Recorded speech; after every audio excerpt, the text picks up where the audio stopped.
Après plus de 10 ans d'absence, Blur est de retour avec un nouvel album. La nouvelle est tombée le 19 février dernier sur la page Facebook du groupe.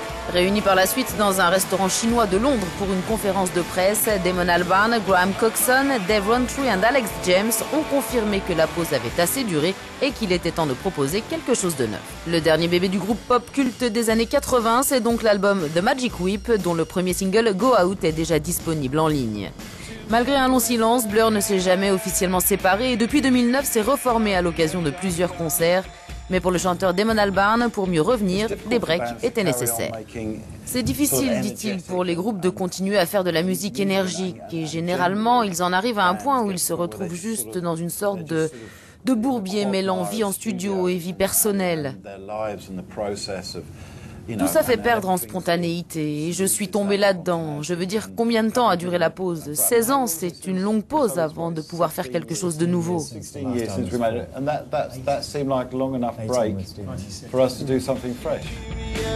Pour le groupe, il s'agit du premier album depuis la sortie de Think Tank en 2003, album qui avait été enregistré sans le guitariste Graham Coxon qui avait quitté la formation.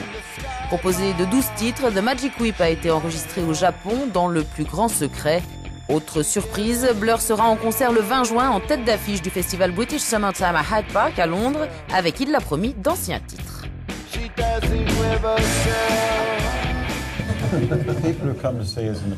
Les gens qui sont venus nous voir dans le passé savent ce que nous valons sur scène.